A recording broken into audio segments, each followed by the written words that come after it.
Good morning everyone. Welcome to PW only IAS. दोस्तों, Venezuela में आया है डबलेट अर्थक्वेक। अब ये डबलेट अर्थक्वेक क्या होता है? देखो, अर्थक्वेक आप सब लोग जानते होंगे। अब आम तौर पे पता क्या होता है कि जब एक अर्थक्वेक आता है उसके बाद आते हैं छोटे छोटे और अर्थक्वेक जिनको हम लोग आफ्टर शॉक्स का नाम देते हैं। ठीक है। कई बार इससे पहले छोटे छोटे शॉक्स आते हैं, उनको हम लोग फोर शॉक्स का नाम देते हैं। राइट। पर ये जो बड़े अर्थक्वेक के बाद जो छोटे-छोटे अर्थक्वेक आते हैं, ये एक्चुअल में इंटेंसिटी में काफ़ी कम ही होते हैं। ये बड़े अर्थक्वेक नहीं होते। पर वेनेजुला में ऐसा नहीं हुआ।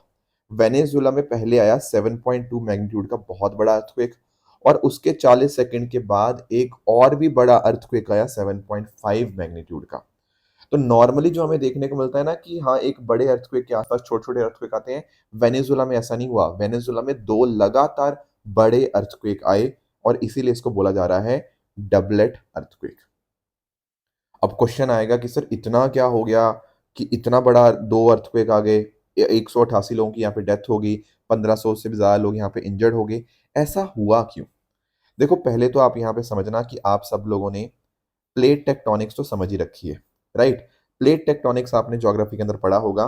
तो एक तो होती है डाइवर्जेंट बाउंड्रीज, जहां पर प्लेट्स एक दूसरे से अवे मूव करती हैं। एक होती है कन्वर्जेंट बाउंड्रीज, जहां पर जो प्लेट्स हैं एक दूसरे की तरफ मूव करती हैं। और दोस्तों, एक होती है ट्रांसफॉर्म बाउंड्रीज, जहां पर प्लेट पैरेलली मूव करती हैं।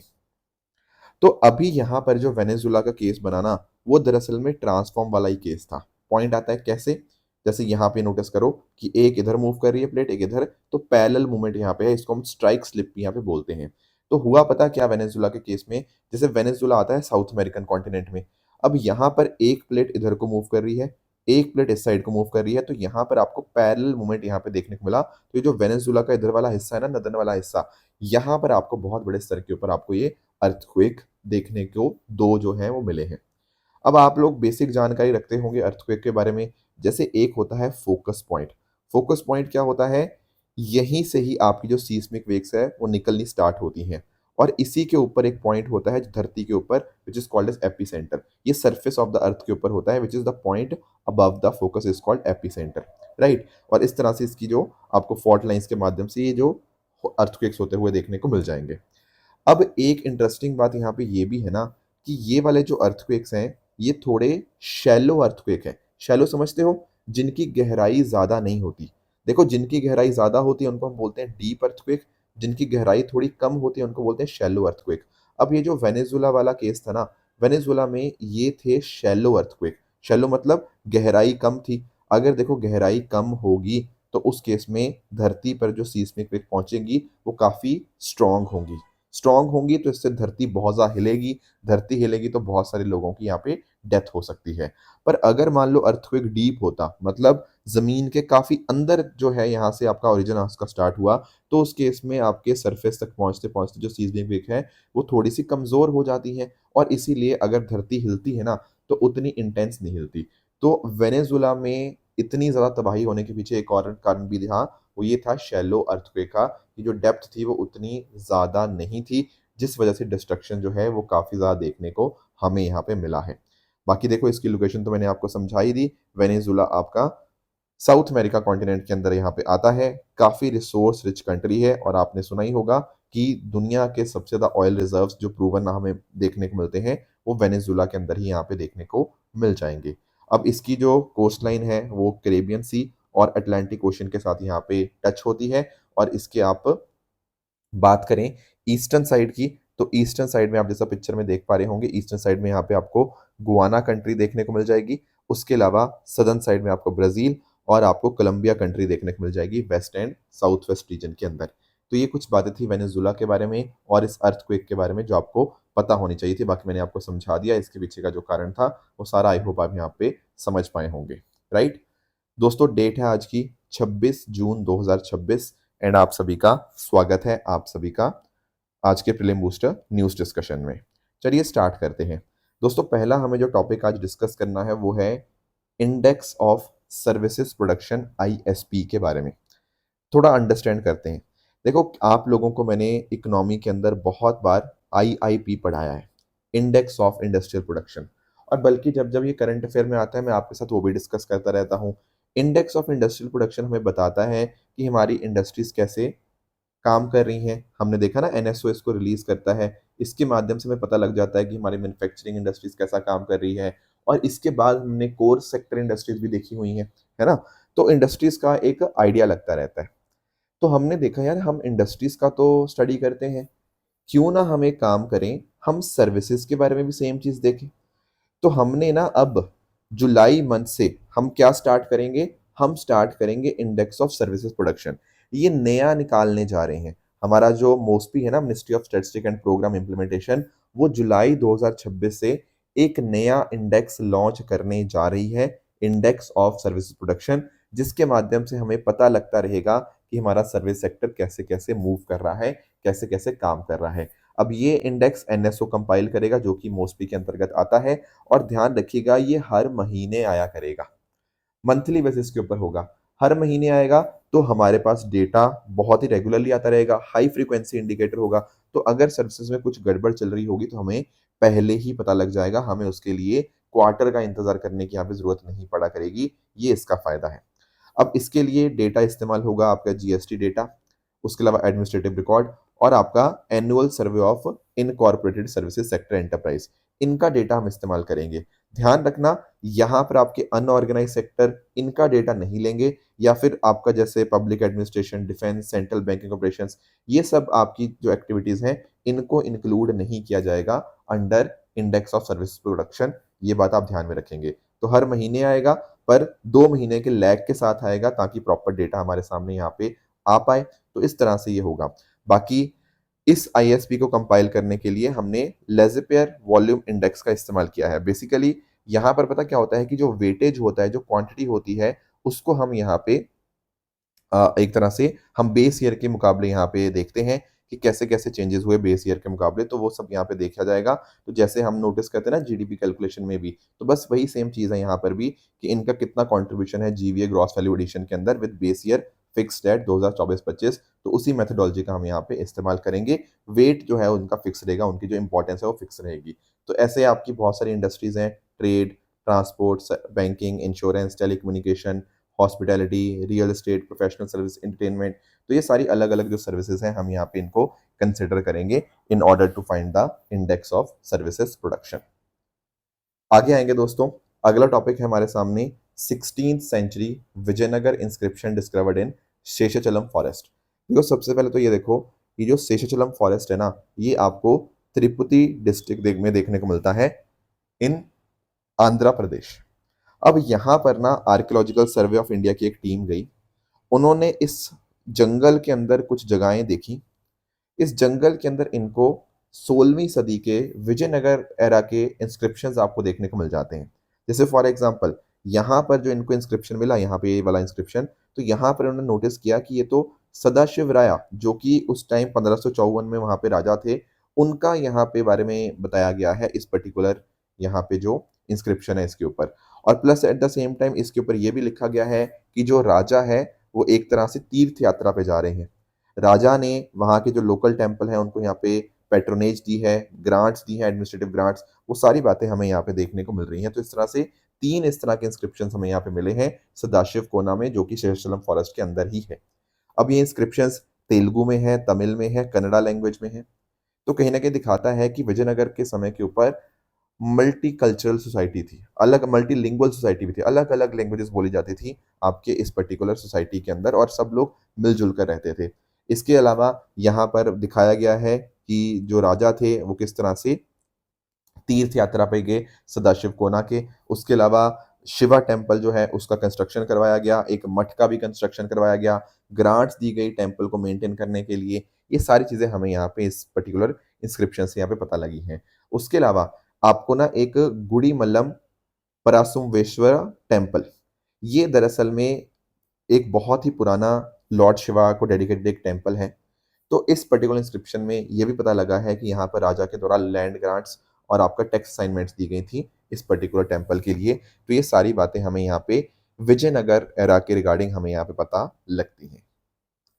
नेक्स्ट आते हैं अगले टॉपिक पे, दैट इज भारतीय प्रोग्राम। सबसे पहले तो आप भारती की फुल फॉर्म देखिए, it stands for Bharat hub for agritech, resilience, advancement and incubation for export innovation. ये है भारतीय प्रोग्राम की फुल फॉर्म। अब इसका मीनिंग क्या है सर? ये तो बहुत लंबी सी आपकी फुल फॉर्म है। बिल्कुल।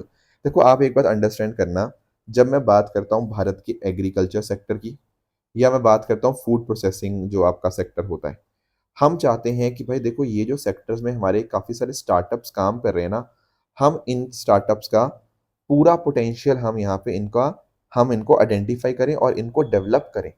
बहुत सारे छोटे-छोटे स्टार्टअप्स हैं जो आज के टाइम भी ना फूड प्रोसेसिंग में काम कर रहे हैं। जैसे आपने देखा होगा ना, आजकल बहुत अलग-अलग प्रकार के बिस्किट्स आ रहे हैं, कोई आपका मिलेट के मखाने आ रहे हैं, कोई मिलेट के आपके नमकीन आ रहे हैं, ठीक है? प्रोटीन चिप्स आ रहे हैं। बहुत सारे स्टार्टअप्स इस तरह से एग्रीकल्चर और आपका फूड प्रोसेस्ड फूड वाले में सेक्टर में काम कर रहे हैं। तो भारतीय प्रोग्राम ना दरअसल में इन्हीं पर्टिकुलर स्टार्टअप्स को आइडेंटिफाई करता है, उनको मदद करता है और उनको आगे बढ़ने के अंदर यहाँ पे हर जगह पे जो भी सपोर्ट चाहिए वो यहाँ पे प्रोवाइड की जाती है। तो ये है आपका भारतीय प्रोग्राम। ये प्रोग्राम किसके द्वारा लॉन्च किया गया था? It was launched by APEDA. APEDA कौन है? हमारी agriculture and processed food export development authority, जो कि ministry of commerce and industry के अंतर्गत आती है, वही इसको देखता है। और इसका टारगेट है कि हमारा एग्रीकल्चर जो एक्सपोर्ट है वो यहाँ पे $50 बिलियन का हो पाए बाय 2030। उसी की तरफ ही हम यहाँ पे काम कर रहे हैं। तो इसके माध्यम से हम यहाँ पे अपने स्टार्टअप्स को मदद कर रहे हैं एग्री फूड प्रोडक्ट्स के अंदर, वैल्यू एडिशन के अंदर, उनकी ब्रांडिंग के अंदर, ताकि दुनिया भर के अंदर उनकी कॉम्पिटिटिवनेस जो है वो बेहतर हो पाए। फिर हम यहाँ पर, जैसे कई बार होता है ना कि हम मान लो अपना सामान कई बार यूरोपियन यूनियन भेजते हैं, वहाँ वो बोल देते हैं कि भाई आप लोगों ने अपने सामान के अंदर पेस्टिसाइड की मात्रा ज़्यादा है। ठीक है? बहुत बार ऐसा होता है। हमारे मैंगोज़ कई बार जाते हैं वहाँ पे, वो बोल देते हैं कि भाई मैंगोज़ पे मक्खियाँ हैं, मैंगोज़ की क्वालिटी अच्छी नहीं है, पेस्टिसाइड की मात्रा ज़्यादा है, इनको खाकर हमारे जो लोग हैं वो बीमार पड़ जाएँगे, है ना? तो वो सब चीज़ें ना हों, इस तरह के जो इश्यूज़ ना आए, सैनिटरी एंड फाइटोसैनिटरी इश्यूज़, उसी को टैकल करने के लिए ये यहाँ पर भी टेक्नोलॉजी सॉल्यूशन भी यहाँ पे प्रोवाइड करता है। इनोवेशन को इंश्योर करता है, जैसे जीआई टैग प्रोडक्ट्स हो गया, ठीक है? मिलेट्स हो गया, ऑर्गेनिक फूड्स हो गया, उन सब के अंदर इनोवेशन को यहाँ पे प्रमोट करवाया जाता है। तो इस तरह से एक बहुत ही शानदार उनको एक्सपोर्ट करने के अंदर यहाँ पे मदद करी जाती है। जहाँ पर मेंटरशिप चाहिए वो भी यहाँ पे प्रोवाइड की जाती है। स्टार्टअप पार्टिसिपेशन को यहाँ पे और बेहतर करता है। ये सारी चीज़ें हैं भारतीय प्रोग्राम के अंतर्गत। तो अभी फ़िलहाल क्या हुआ है, भारतीय प्रोग्राम के अंतर्गत पहला कोहोर्ट जो है वो सक्सेसफुली कंप्लीट हो गया है, जहाँ पर लगभग 100 स्टार्टअप्स जो लगभग 22 स्टेट्स और 2 यूटी से आते थे, उनको यहाँ पे हमने मदद की है इस एक्सपोर्ट इकोसिस्टम को डेवलप करने के अंदर। तो ये है आपका भारतीय प्रोग्राम जिसके बारे में आपको जानकारी होनी चाहिए। नेक्स्ट दोस्तों, हमारे सामने जो टॉपिक है वो है आपका ethylene glycol and diethylene glycol. देखो, ईजी एंड डीईजी, कई बार मैं पहले भी इनके बारे में डिस्कशन कर चुका हूं, अब वापस न्यूज में आया तो हल्का सा फिर से हम इनको समझने की कोशिश करते हैं। देखो, सबसे पहले इथाइलिन ग्लाइकोल, इट इज इसका फॉर्मूला क्या है? C6H6O2। अब होता पता क्या है, इसका कोई रंग नहीं होता इथाइलिन ग्लाइकोल का, कोई स्मेल नहीं होती, हल्का सा स्वीट टेस्टिंग होता है ये।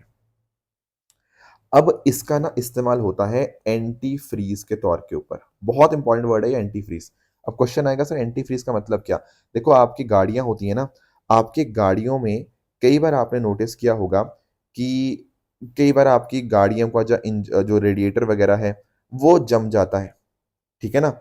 तो रेडिएटर के पानी जो है वो ना जमे, उसके लिए एंटी फ्रीज के तौर के ऊपर इस्तेमाल किया जाता है इथाइलिन ग्लाइकोल। इसके अलावा इसका इस्तेमाल बहुत इंपॉर्टेंट है कूलेंट के तौर के ऊपर भी। कूलेंट आपका इंजन के अंदर ही, इंजन का टेम्परेचर सही रहे, उसके लिए कूलेंट का इस्तेमाल होता है। तो इथाइलिन ग्लाइकोल वहाँ पर भी इस्तेमाल होता है। समझ रहे हो मेरी बात को? और ये मेजरली इथाइलिन ऑक्साइड के हाइड्रेशन से प्रोड्यूस होता है। तो इसका फ़ायदा यहीं पर है। बाकी चीज़ें भी समझाऊँगा, डोंट वरी। ऐसे ही आपका डाई इथाइलिन ग्लाइकोल आ जाता है, डीईजी। ये जो डाई इथाइलिन ग्लाइकोल है, ये भी कलरलेस है, ये भी ओडरलेस है। अब इसका इस्तेमाल होता है सॉल्वेंट्स के तौर के ऊपर, ठीक है? जैसे आपका सॉल्वेंट्स होते हैं अलग-अलग, ठीक है? इसके अलावा आपका प्लास्टिक बनाने के अंदर भी इस्तेमाल होता है। अब एक चीज़ और नोटिस करना, जो डाई इथाइलिन ग्लाइकोल है ना, इसकी विस्कोसिटी हाई होती है। क्या मतलब इस चीज़ का? देखो, एक होता है फ्लूइड। फ्लूइड एक ऐसी चीज़ होती है जो आराम से फ्लो कर जाती है। एक होता है विस्कस। विस्कस होता है जो आराम से फ्लो नहीं करता, थोड़ा थिक होता है, थोड़ा स्टिकी होता है। तो दरअसल में डाइथाइलिन ग्लाइकोल जो है थोड़ा-सा स्टिकी हमें पदार्थ यहाँ पे देखने को मिल जाता है। अब इसका भी मैन्युफैक्चर कैसे होता है? इथाइलिन ग्लाइकोल के जब हम इथाइलिन ऑक्साइड से मैन्युफैक्चर कर रहे होते हैं, उसी टाइम इसका भी मैन्युफैक्चरिंग होती है। अब ये जो दोनों चीज़ें मैंने आपको बताई ना, इथाइलिन ग्लाइकोल भी और डाई इथाइलिन ग्लाइकोल भी, ये दोनों ही हमारी बॉडी के लिए बहुत ही नुकसानदायक है। क्यों? क्योंकि देखो, एक तो इससे किडनी इंजरी हो सकती है या फिर किडनी फेलियर भी यहाँ पे हो सकता है, एक्यूट किडनी इंजरी। फिर हमारे न्यूरोलॉजिकल टॉक्सिसिटी हो सकती है, हमारे ब्रेन को, हमारे नर्वस सिस्टम को डैमेज हो सकता है, हमारे लिवर को भी इनफैक्ट यहाँ पे डैमेज हो सकता है, और कई केसेस के अंदर आपको डेथ भी देखने को मिल सकती है। अब बच्चे जो होते हैं ना, बच्चे खासकर वल्नरेबल रहते हैं। कई बार ना पास्ट में ऐसा हुआ है, जब हमारे जो कफ सिरप होते हैं ना, उन कफ सिरप के अंदर हमें इथाइलिन ग्लाइकोल या डाई इथाइलिन ग्लाइकोल देखने को मिल जाता है, और जिस चक्कर में बच्चे जो हैं उनकी डेथ हो जाती है। कई बार आपने खबरें सुनी थी ना पास्ट में भी, कि कफ सिरप पीने की वजह से बच्चे मर गए। वो क्यों मरे थे? क्योंकि उन कफ सिरप के अंदर इथाइलिन ग्लाइकोल और डाई इथाइलिन ग्लाइकोल था। अब क्वेश्चन ये आएगा कि भाई ये लोग जानबूझ के डालते हैं क्या ये सब चीजें? देखो, ऐसा नहीं है, जानबूझ के नहीं डालता कोई इथाइलिन ग्लाइकोल और डाइइथाइलिन ग्लाइकोल। होता पता क्या है, आपकी जो दवाइयां होती हैं, काफी सारी दवाइयों में ग्लिसरीन होता है, ग्लिसरीन। ठीक है। अब कई बार पता क्या होता है कि जो बना रहा है किसी दवाई को, अब वो सोचेगा थोड़ा सस्ता वाला ग्लिसरीन डाल दूं, तो कई बार वो इम्प्योर ग्लिसरीन, जो पूरी तरह से मतलब सही नहीं होता, थोड़ा इम्प्योर होता है ग्लिसरीन, कई बार मैन्युफैक्चरर्स थोड़े खराब ग्लिसरीन का इस्तेमाल कर लेते हैं। तो थोड़े खराब ग्लिसरीन का आप इस्तेमाल कर रहे हो ना, तो कई बार उसमें इथाइलिन ग्लाइकोल या डाई इथाइलिन ग्लाइकोल थोड़ा छोटी सी मात्रा में आ जाता है। अगर ये हो गया और कफ सिरप में ये चला गया इथाइलिन ग्लाइकोल, डाइइथाइलिन ग्लाइकोल, भले ही थोड़ी मात्रा में हो, तो उस केस में आपका जो पेशेंट है, अगर उसको कंज्यूम करता है, तो उसकी डेथ हो सकती है। समझ पा रहे हो कि कैसे ये चीज़ होती है? तो क्वेश्चन आता है कि कोई इसका सॉल्यूशन नहीं है। देखो, अब ना इंडियन फार्माकोपिया कमीशन, इन्होंने पता क्या किया है, इन्होंने बोला है कि हम गैस क्रोमेटोग्राफी का इस्तेमाल करेंगे। ये क्या है गैस क्रोमेटोग्राफी? देखो, गैस क्रोमेटोग्राफी ना आपके केमिकल्स को सेपरेट कर देती है, केमिकल्स को अलग अलग कर देती है। आपके पास कोई सैंपल था, जैसे ये सैंपल था ना, इस सैंपल से पता लग जाएगा कि इस सैंपल में कौन कौन से केमिकल्स हैं, इसमें एथिलीन ग्लाइकोल है या डाइथिलीन ग्लाइकोल है या नहीं है। चाहे थोड़ी मात्रा के अंदर ही है, उस हर एक चीज को ये आइडेंटिफाई कर लेता है, क्योंकि ये अलग अलग केमिकल्स को सेपरेट कर सकता है। ये होता है गैस क्रोमेटोग्राफी। बहुत ही ज्यादा एक्यूरेट होता है, छोटी मात्रा को भी आराम से डिटेक्ट कर देता है, यही इसका फायदा होता है।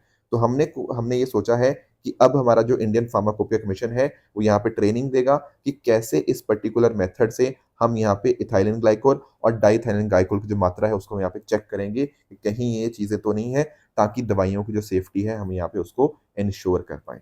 समझ पाए कि क्या मुद्दा है? तो ये क्या है, आईपीसी, इंडियन फार्माकोपिया कमीशन जो है, ये दरअसल में इंस्टीट्यूट है under ministry of health and family welfare, जो कि ड्रग्स की जो भारत में है उनकी प्रॉपर क्वालिटी स्टैंडर्ड्स को यहाँ पे सेट करता है। Ministry of health and family welfare के अंतर्गत काम करता है, उसके हेडक्वार्टर आपको गाजियाबाद उत्तर प्रदेश में देखने को मिल जाएंगे। इनके स्टैंडर्ड्स लीगली इन्फोर्सबल होते हैं under drugs and cosmetic act. इसके अलावा हमारी एक जो स्टैंडर्ड बुक है इंडियन फार्माकोपिया, उसको यहाँ पे पब्लिश करता है। फिर नेशनल फॉर्मुलरी ऑफ इंडिया, कि कैसे मेडिसिन का सही ढंग से इस्तेमाल करना है, वो भी यहाँ पे इसके द्वारा देखा जाता है। फिर एक रेफरेंस स्टैंडर्ड्स आते हैं, वो भी इसके द्वारा देखे जाते हैं। And similarly national coordination centre for pharmacovigilance vigilance programme of India और आपका materiovigilance programme of India, इनके तौर के ऊपर भी यहाँ पे काम करता है। तो ये कुछ आपको बातें थी आईपीसी के बारे में जो आपको पता होनी चाहिए थी, और इथाइलिन ग्लाइकोल एंड डाइइथाइलिन ग्लाइकोल के बारे में आई होप आपको अच्छे से समझ आया होगा। तो ये कुछ टॉपिक्स है जो आज हमें डिस्कस करने थे। अब रही बात ट्रू एंड फॉल्स स्टेटमेंट की, यहाँ आपके सामने कुछ स्टेटमेंट है, इनको पढ़िएगा, बताइएगा इनमें से कौन सा सही है कौन सा गलत है। सेकेंड स्टेटमेंट मैंने आपको आज नहीं बताया, but I am very sure कि आप पढ़ के, आपने पिछले लेक्चर्स देखे होंगे, उसके माध्यम से आप सेकंड स्टेटमेंट भी आंसर कर पाएंगे। कल जो मैंने आपको होमवर्क दिया था, एक था कुनो नेशनल पार्क के बारे में। देखो, कुनो नेशनल पार्क आपका मध्य प्रदेश के अंदर है, इसलिए आपका फर्स्ट स्टेटमेंट गलत हो जाएगा। ट्रेड सिविल डिस्काउंटिंग सिस्टम की बात करें तो यस, इसको आरबीआई ने ही इंट्रोड्यूस किया था 2014 के अंदर, that is a correct statement. Padma awards की बात करें तो ये हर साल अनाउंस किए जाते हैं, पर ये रिपब्लिक डे की ईव को यहाँ पे अनाउंस किए जाते हैं, ना कि इंडिपेंडेंस डे की ईव को, इसीलिए थर्ड स्टेटमेंट यहाँ पे इनकरेक्ट बनेगा। ब्रिक्स की बात करें तो बिल्कुल आपकी इमर्जिंग इकोनॉमीज का ही एक इंटर गवर्नमेंटल ग्रुप देखने को मिल जाएगा, जहां मैंने बताया था कि टोटल 11 देश आज के समय देखने को मिल जाते हैं। फिर रास लफान इंडस्ट्रियल सिटी की बात करें तो ईरान के अंदर नहीं, बल्कि कतर के अंदर थी, और एलएनजी के कॉन्टेक्स्ट में बहुत बहुत ज्यादा इंपॉर्टेंट थी। तो इसलिए ये स्टेटमेंट भी इनकरेक्ट होगा। तो इस तरह से आप सब लोग हार्ड वर्क करिए। जय हिंद, जय भारत।